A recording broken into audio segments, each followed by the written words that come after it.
Yeah, good evening. I think on behalf of Pro KOLs, I'd like to welcome you all to tonight's webinar with Guardian Pros. Those of you that aren't familiar with Data Guardian Pro, they offer a service to offices to assist them to become HIPAA and high-tech compliant. I think that's one of the areas that, as I've learned more about their service, I've become more concerned even within our office. So we're trying to take steps to, I guess, in a knowledgeable way, protect our practice, but I think the big thing is to protect our patients. And then Data Guardian Pros goes one step further, not only helping us become HIPAA compliant and high tech, but also with 24/7 monitoring of our IT systems to make sure that one, nobody hacks into our system, or that our system isn't letting information out. So it's one of those areas where I, as a clinician, I'm too busy treating my patients, and my team's too busy working with patients to really worry about this. And it's nice to have a service that's offered to take care of that for us. So I think tonight I'm excited and excited to have Data Guardian Pros here to share the latest in their services to help our practices. And this marks, I guess, a nice evening for us to all share. And in September at the CDA is when the official launch will occur. So it's really nice to be able to share this information with all of you so that you're prepared to share with your colleagues. And I know some of you are advisors to offices as far as how to be compliant. We hope this is a service that you find useful and you can share this information with the clients that you have.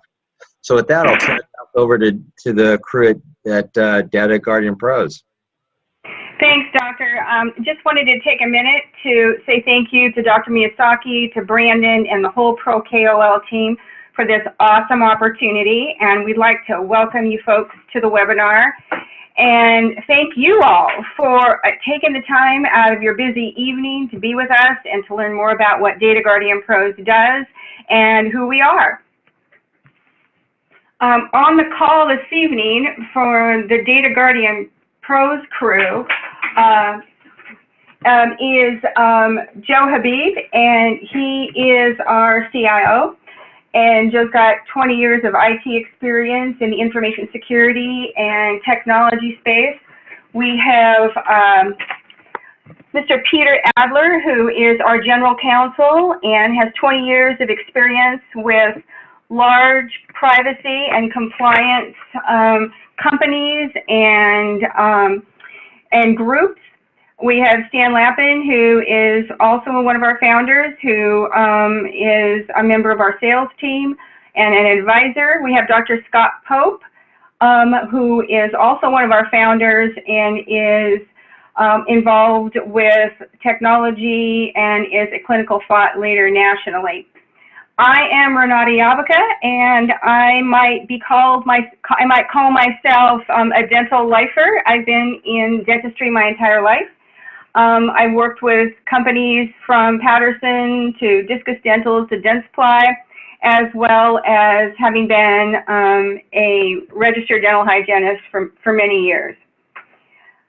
You will notice, like all of us in dentistry, that in this slide, that the people in this slide are either trying to ignore or deny some of the things that are currently going on with HIPAA compliance and security and privacy. And even though we might know about the rulings, especially for the last 10 years, and for the current cyber threats that are occurring, we all know that we would pretty much like to pretend that this just doesn't impact us. And the more and more we do that, the more it brings upon issues, problems, and vulnerabilities for ourselves. So tonight, hopefully, we can kind of review maybe a new approach to this whole conversation of HIPAA compliance and security, and also collaborate and really share to really understand this whole entire comprehensive issue in a much bigger and larger way. You might have received a survey from the great folks at Pro KOLs, which went out to all of your membership. And what's interesting is they were able to really gather some very important statistics. As you can see on the screen, None of these statistics lead us to believe that the marketplace of dentistry feels particularly comfortable with HIPAA compliance or cybersecurity issues in general. That 87% really felt pretty darn concerned about having their reputation damaged and not feeling confident with being able to demonstrate any kind of compliance in the event of an audit. And certainly, many folks felt that they were really unaware of the large and looming federal and state regulatory fines in the event that they did have a data breach. We at Data Guardian Pros are really dedicated to bringing HIPAA and high-tech compliance together in a very proactive cybersecurity way. And that benefits dentistry in three specific places. One, it reduces the risk. Two, it reduces costs. And it also increases patient retention. We've all seen the ad in the ADA, and we all have read different things that they've been posting and putting out, as well as with local dental associations, that these HIPAA high-tech regulators, HSS, is becoming much more proactive in their phase 2 impacts in terms of audits, fines, and penalties in the dental office. And as we also know, and maybe many of you have heard about the fact that they actually created their own sort of breach when they sent out compromised USB sticks to their membership recently. So we've kind of broken the problem down as it relates to healthcare. And we're all very comfortable talking about it as it relates to larger enterprise, such as hospitals and large corporate entities. But when we look at the statistics really focus much more on the small to mid-sized healthcare group. And that 50% of the U.S. breaches really do occur in those smaller covered entities. So they're occurring in small standalone medical practices, dental, chiropractics, and ophthalmology. And up to date, the notification statistics in the wall of shame really show us that there's been over 330,000 dental patient records which have been compromised. So I'd like to introduce right now our general counsel and our HIPAA compliance expert, Peter Adler, and I'd like him to review the next few slides with you as it relates to the risk of doing nothing and the solution that we provide.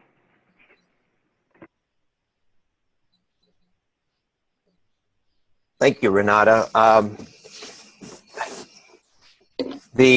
The problem with doing nothing is that you will put yourself in line for, especially in California, you can have private causes of actions for violations of the laws for protecting privacy there. And you also have problems with the federal HIPAA regulations that will come and bite you in a number of ways, including civil penalties, criminal penalties, or even throwing you up on this, this wall of shame that Renata is talking about, where if you are involved in a breach, that information will be posted publicly. In California, they give you a double whammy because breaches of certain sizes will also be given to the Attorney General of California, and they have the option to either prosecute you or announce that the breach occurred, and again give a little bit of damage to your reputation. The cost per compromised patient record has been estimated at $233 per compromised record by the Poneman Institute.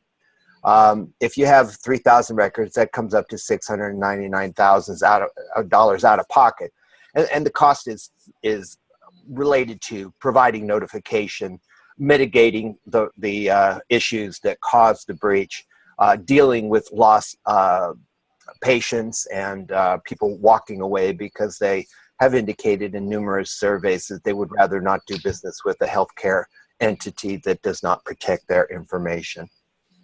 On the next slide, let's talk about the realities of being compliant. right now, the problem we have is, first of all, there are numerous laws involved. There's state law in California on medical records. There's state law in California on notice of breach.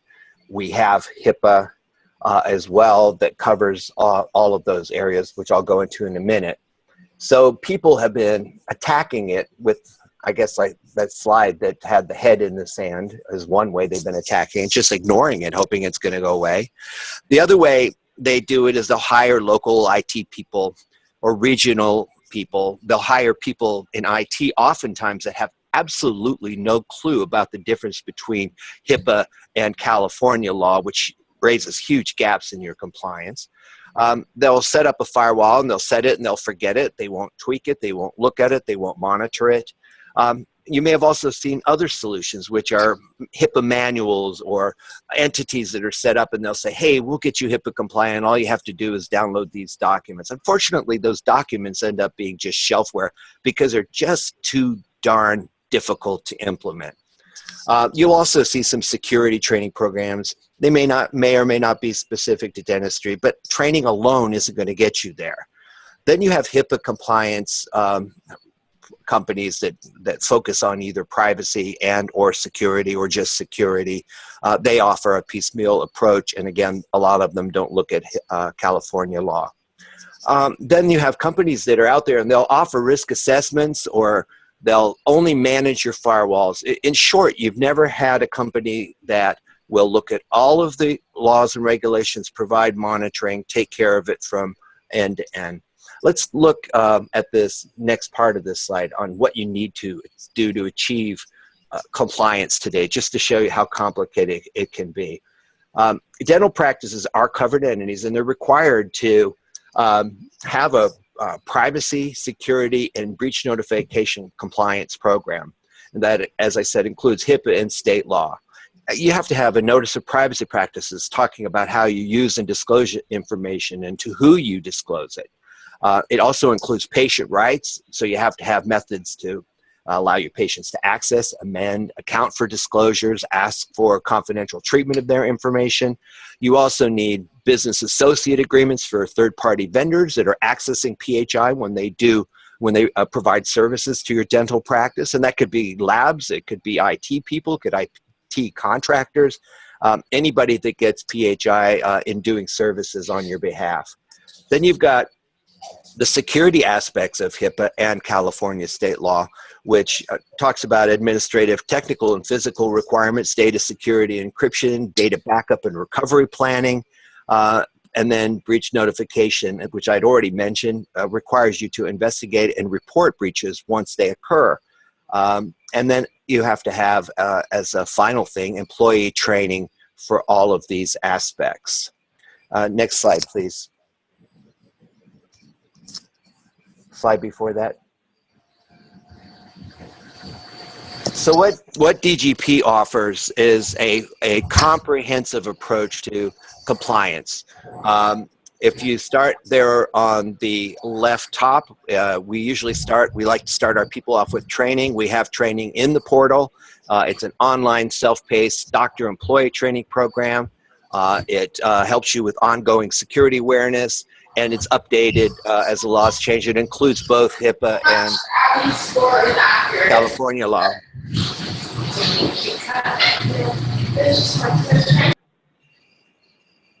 Hello? And the next thing is HIPAA assessment.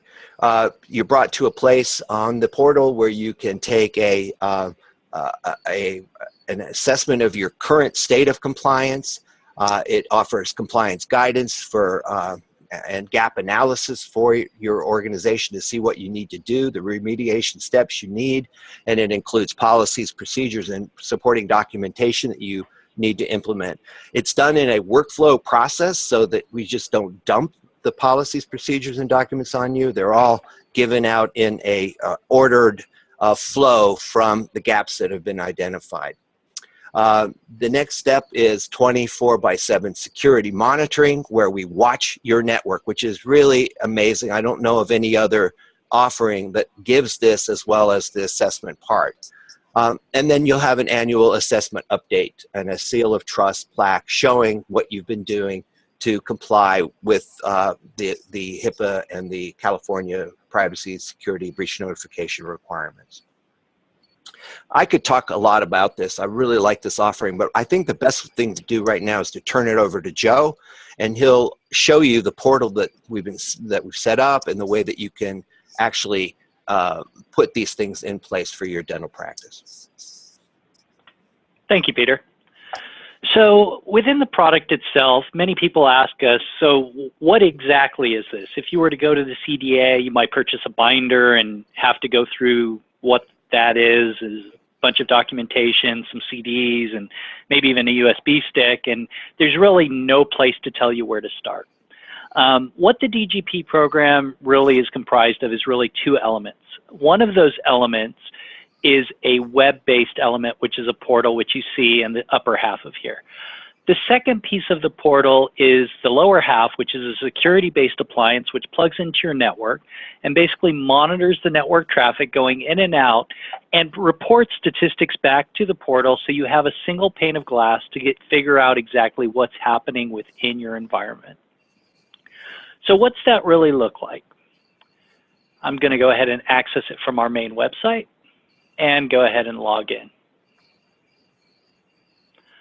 Once I go ahead and log in, each ID is associated with a particular practice. So each practice has their own silo that they're in, and all of this information that you're looking at is specific to the practice itself. We spent a lot of time building it out, so there is this notion of collecting all of this data that is so important to HIPAA compliance, and in terms of getting an audit, being able to give it to you in one single place. Another component that's very important to this portal is the ability to take you through a workflow. Many solutions out there have a lot of pieces to it, but they don't really tell you where to start. So if you think the way we typically do, going left to right, we guide you through with very, very large icons and color codes that tell you whether you've completed something or not. So for example, going left to right, you would start with your training. The training portal will originally take you to a dashboard and give you an idea of what courses have been assigned to any specific user within your practice, when have they been done, have they been completed or not. Likewise, you can go into individual courses themselves. Now, one thing that's very important to understand about HIPAA compliance, and some places will go ahead and either go one side of the coin or the other. HIPAA is really comprised of two specific elements, but two main components. One of those elements is really the security, and the second component is privacy. And then the third could be considered data breach as well. So we take that same approach in organizing the data within the workflow itself. So for example, depending on what your position within the practice, and we'll talk a little bit about more roles when we talk about the admin interface, but you will be assigned specific courseware. So I'm coming into here, I have security training, I have privacy training, and if I go into my security training element, you can easily see I have my security and awareness training, I have a security exam, and at the very end, I can get my achievement score or a certificate of completion after I've completed that. This is all web-based, it's all self-driven, and it's all tracked. So it gives us the ability to know who's taken the classes, whether they've actually completed a certain competency in the exam. And the beauty of this is as elements within your practice change, and when I say elements, I'm talking about employees, all you have to do is go into the portal, create an account for that user, and then they can go ahead and take the training. Meanwhile, it basically allows you to know where the competency of your practice is. From there, once you've completed all your training, the next logical step is to finish compliance. Now, compliance, again, you'll see we followed that same theme, security questions and privacy questions. And within there, what you'll notice right away is the standard that is associated with the HIPAA regulation. You'll also have the question that we've done, and I'm trying not to hover over it, because if I didn't really know what this question is has your practice implemented policies and procedures to prevent and detect and contain the correct security violations? I could mouse over and it gives me a summary or gives me the information that is specifically as it stands with the regulation itself. What you may have noticed on the right-hand side is some of these questions are green and some of them are gray. The main thing we were thinking of when we built this portal is you as a doctor or anybody within your staff is doing many things and juggling things. We wanted to give you a place to where you could come and attempt to answer these questions, and if you needed to step away and come back to it, you could easily come back to it and figure out where you are to regain that process. What you'll notice is you have the ability to flag a question. So if you aren't sure what that is, or maybe it doesn't apply to your practice, you can flag it. Also, if there are current activities or notes that you may have, you can easily type in those current activities, like we don't have a policy. Notes within the particular practice, and then those related compliance activities.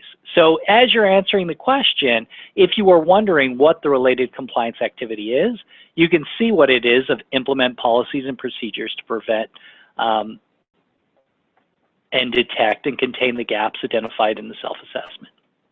You also get a risk level that is associated with each of those. And if you had policies and procedures, you can easily choose to upload those files into the system by just clicking upload, navigate within your specific file, and then upload to the system. Next question, navigate, choose simple navigation, and you can go through the system as that. And then once you finish the whole security set, you can come to the privacy set. As you answer questions, you'll notice here that 6 questions out of the 52 compliance questions have been answered here. Next logical step is within security. Now within security, we have our security dashboard. One of the goals of the security dashboard is to let you or your IT staff have a good understanding of what's happening within your environment at any given time.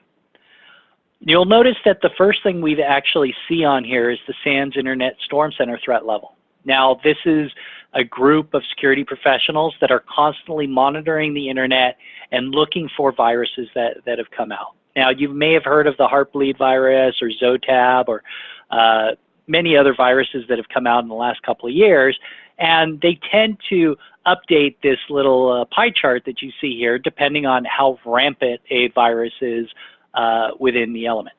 We're also keeping out an eye for all of those to give you an idea of what has occurred. This particular dashboard that you're looking at gets updated every hour, and it's looking at a 24-hour view of your office. So you're looking at the number of sessions, and typically when a computer connects to something, it makes a session. The reason why this is important is you'll notice that there is this slow gap in time here where there aren't a lot of sessions. Typically, this should be during the time that your office is closed, and you should see these high peaks when the office is open, meaning basically that you're doing work and stuff is going across the network. We're also giving you a dashboard of anything that we've blocked as far as intrusions, attacks, if you've been attacked by account, websites that we're blocking, and the top intrusions. If there were any events that we've detected within that 24-hour, you'll actually see it along a pie chart here, and then we rank them based on medium, high, and critical as well. The other thing you get from the main dashboard is an idea of what are people doing on your network. So this is the top 15 websites by browsing time.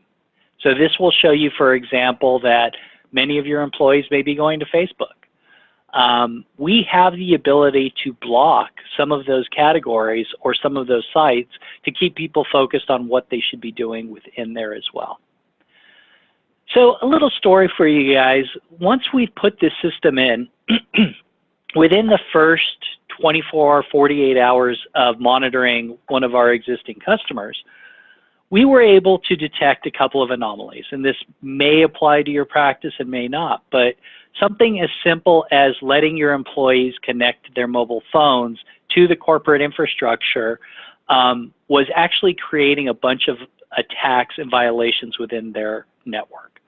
What we were able to do was identify it. We were able to talk with them about how their network was laid out, or with their IT staff specifically, and really come up with a plan to mitigate or remove that risk out of the environment.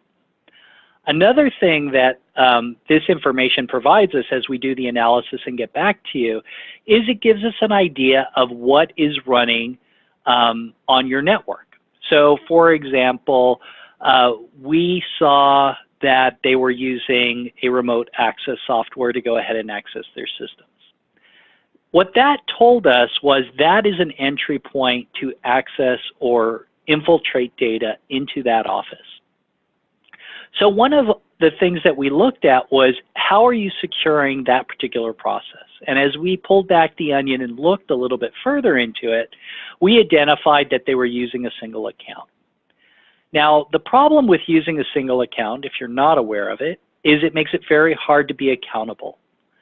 So for example, if I was using a remote access to connect into the office from home, and we all shared something, if something bad happened, I wouldn't be able to say, oh, it happened off of Sally's machine, or it happened off of Bill's machine while he connected in remotely, because we wouldn't be able to tell who actually accessed at what particular time from what device and what account was used. So those were some of the things that we just noticed within the first 24 hours. What you're looking at right now on the screen is one of the threat reports that get created. And what you'll notice at the very top, let me just bounce back here really quick, is there are 3 main reports we provide you, not including the dashboard.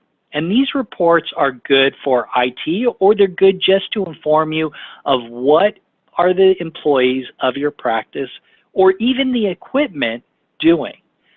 Now, we've seen cases where copiers may be phoning home to foreign countries and doing things like that, things that they shouldn't necessarily be doing. And we can look at turning off those particular updates or removing that point of access of coming into the office. So again, as I mentioned, 3 typical reports. A threat report, which gives you an idea of any types of attacks into your environment and layout. Bandwidth and applications, what are people doing on the network? And then an overall security analysis report. So we'll go ahead and we'll just look at the bandwidth weekly report in this particular case. Now what you see here, just because not everybody obviously is networking people, just to give you an idea of simplifying what these pictures are actually conveying. You see received here, and you see everything below the line, which is this yellow. This is telling you everything that is coming into your office. If there was a lot going sent, that would be everything leaving your office. Why is this important? Well, if at any given time we see large amounts of data being sent, and let's just say you don't do a backup off-site solution, that gives us an indication that the traffic is actually leaving your practice. So then we can investigate to see where is it going, who's it connecting to, is it normal, is it abnormal, and either shut down that connection for you or communicate with you and validate whether it wants to go. Depending on the severity of the problem, we make that call and the time of day. So just to give you an idea of what we're looking at, and you have this information as well. Again, we look at the sessions as well. And looking at a high number of sessions and correlating it to bandwidth gives us a good indication of if it's a virus outbreak within the office, if there's a particular type of attack, and so forth as well. Again, most of this information is very helpful, not only for the practice to understand what their employees are doing, but also for the IT people that support the practice to have access to this information in order to provide better level of service. So what you'll see, what you're looking at right now are the top 30 applications, and in this particular case, we can see that Netflix is the #1 application. We can also get applications categorized by bandwidth. So in this case, we're doing a lot of video streaming. obviously because of the Netflix. And we get the top 30 users who are actually using that as well. So we can start to tell a story of what our users are doing on the network, where are they going, and what are they doing. We can also get the top 30 destinations, and if these top 30 destinations are actual sites, which in most cases in your practice, you will see them that way. In this particular case, the box you're looking at is simulating an office, and particularly an office that has problems. So I'll show you one of the threat reports that we have with an attack that actually took place on that particular. So let's go back up to the top, and let's look at a weekly security analysis. Again, the same session type information. Where it starts getting interesting is where we start looking at not only the top most visited sites, but the top categories of information. And there's a lot of information, as you can see here. And this is where I wanted to get to, where we start blocking users of information. So what you'll notice here is we may be blocking by specific categories. For example, advertising sites, malicious websites, websites that are unrated. And to us, those are websites that typically don't have viable content and have been deemed, they don't fall into a particular category. So, you know, trying to understand exactly why your users are going to that. What you'll also do is get a list of the specific sites that are blocked as well. So in this particular case, you see a content server, but what's most interesting is number 2 is a bunch of malicious websites hosted by this particular domain being attacked. You also get an idea of who is sending email out of your office, who's your top sender, and how many emails they have. So if you've ever been concerned about people sending data or using email as a transport, this is a good indication to know what's taking place here. And then if there were particular threats of malware being detected, intrusion victims, and so forth, we would have that information. So in some cases, in this particular case, we're testing out our VPN solution to provide a secure tunnel back into the office remotely. And you can actually see what time of day that users have connected in, and the number of logins that happened during that time as well. And then we can see who the user was who logged in remotely to that specific office as well.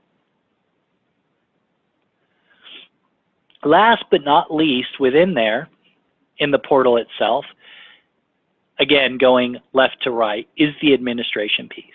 And within the administration piece, you'll have a list of all of your users within the system. Each user, if we go ahead and create a user now, you can active or make them inactive, and they have a specific role. The reason why the role is important in here, and this list will be updated just so you know, because we are adding an office staff role. If you are, for example, the office staff role, you might not necessarily, you won't deal with compliance and you may not deal with the security screens, but you still need to attend the training. So with that, you give them access to what they need and what they see in the portal. So based on the role here, you get access to each one of those icons that are related to the specific role. And then you just register a user and go ahead and create a name, and that's pretty much it. So what you see here is a tour from the beginning, starting with training, all the way to the end of security on how you can be HIPAA compliant in a very streamlined method that follows a very simple workflow for you. And with that, I will turn it back over to Renata. Thank you. Okay, thanks, Joe. We wanted to put a face to one of our users, and this is Dr. Yolanda Mangrum. She is the owner of Petaluma Dental Group in Petaluma, California. She is a Fortune Management client. She's a CERIC user, advanced technology user. And Yolanda has a pretty maybe mid to larger size practice, depending on wherever you folks are located across the nation. And she's got 9 associates and 25 employees. So she has a relatively good sized business on her hands.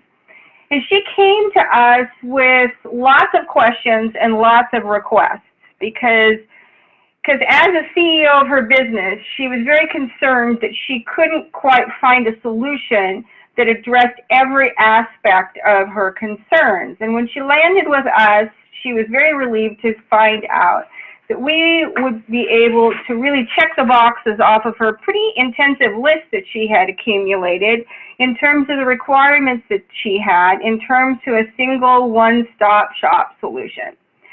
So she instantly made the decision to move forward with us, and her quote here really allows you to see that her peace of mind is what's being demonstrated.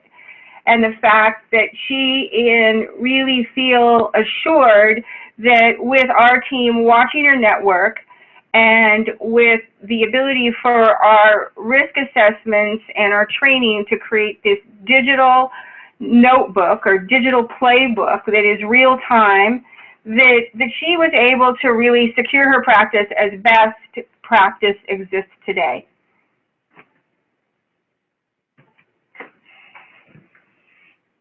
Thanks, Joe. If you're interested at all in terms or curious with regards to our pricing, we have an annual tiered pricing system, and it's based on the number of patient records in the practice. And the reason we did this was because it's very different to secure a new office, a smaller office that has 1,100 records, than in a very large office that has 10,000 records. The challenges, the components that exist in the network, and the resources involved in managing it are much greater. So we actually have 4 tiers. 3 are represented here: under 2,000 records, 2,000 to 4,000 records, and over 4,000 records. The one that is not shown is our enterprise level, which requires sort of customized discovery on the part of us as well as the network folks managing those larger entities, which would require some specialized pricing. We've decided to divide this up so that you folks can really see the cost of no action, the general or approximate cost of putting together or piecemealing other solutions, and then the monthly Data Guardian Pros cost. So you can see here we range in price from $399 and up to over 4,000 records into that 9,000, 10,000 level at about the $749 a month level.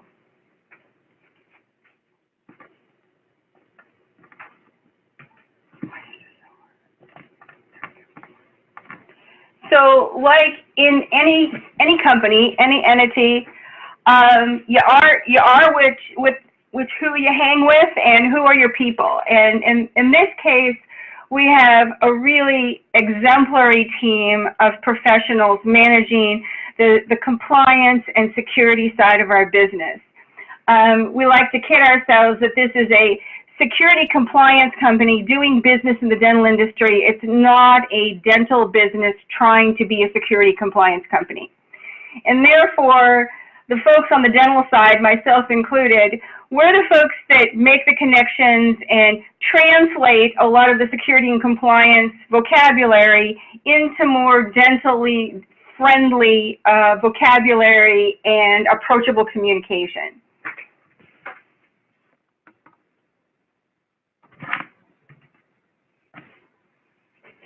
So rounding out what we offer in a comprehensive slide is, first and foremost for us, it's our people, where we're really linking our dentists, myself, and our security and compliance people together to really bring a very unique, high-level approach to solving this problem in the dental industry. Next, we build and work with existing doctors through a variety of different ways, and consultants and IT professionals, CPAs, attorneys. We want to align and partner with all those folks. It really does eliminate a lot of the competing forces that are out there and allows us to partner in best practice way with a variety of folks. Next is the security, privacy, and regulatory piece, where we're actually eyes on your network, which is, we like to call it the secret sauce of what makes us unique in the business. And that's where we literally have our experts watching that network 24/7. We're elevating this conversation and this solution to really become, the market leader in the best practice approach to information security, protection, and compliance in the industry. And we're managing a lot of different components, as you can well imagine, to achieve that. And then being able to deliver that back to the doctor's office or to the dental organization in the form of a seal of trust, which really, since there's no Health and Human Services protocol or certification that is known to us or to any of our folks in the business, we've created this seal of trust to really help with patient information and to really distinguish our practices from one another in terms of those practices that really care at the very highest level about their information security. And last but not least is being a supportive entity in terms of the event of a potential breach, and the fact that we offer a very real-time approach to clicking the buttons, printing out the notebook, and having a team of very sophisticated, talented people in the marketplace for compliance and security and cybersecurity that can really help you. So we want to just round this out by saying thank you to Pro KOLs, thank you to our listeners, and we want to open up the lines now so that you folks have an opportunity to ask us questions.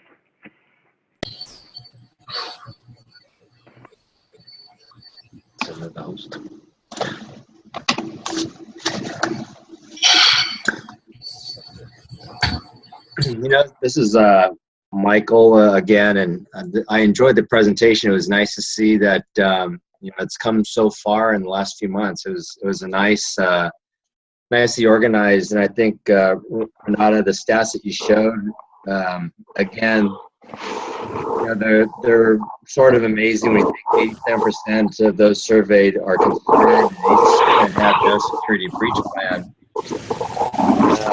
And I think for a lot of us and our colleagues, it's just a matter of just not being aware of what's going on as far as the regulatory requirements and the possible fines. And I think it was interesting to hear Peter show us what the need is and how expensive it can be or how costly it can be for us if we're not protected well, especially when we think of the $233 per compromised patient record multiplied by the thousands of patients we see, how expensive that could be. And I think watching Joe and the new presentation describing how the system works, how the DGP solution works, that was impressive too, with the I guess with the detail and the control that it gives us as practice owners. And then with your kind of rounding it out with the value proposition, I think this, for many of the key opinion leaders in our industry, I think it's an important message for us to share. I think as Brandon and I have become more aware of what is required, we see how deficient our practice is in some of these areas. And I think it's not out of not caring, it's just out of not understanding and knowing and having a solution like DGP. So I enjoyed tonight's presentation. Well, thank you, Dr. Mike. I appreciate you setting this up, and certainly all of Brandon's hard work. We wanted to make one additional note, and that is we want to be able to offer your membership a 50% discount on the pricing that we showed this evening for your membership, so that we could really, as a huge thank you for their time, and to also really be able to really kickstart the interest in what we're trying to accomplish. Yeah, I'd like to thank you for that. That's generous, and I think it's it's great to have that offer.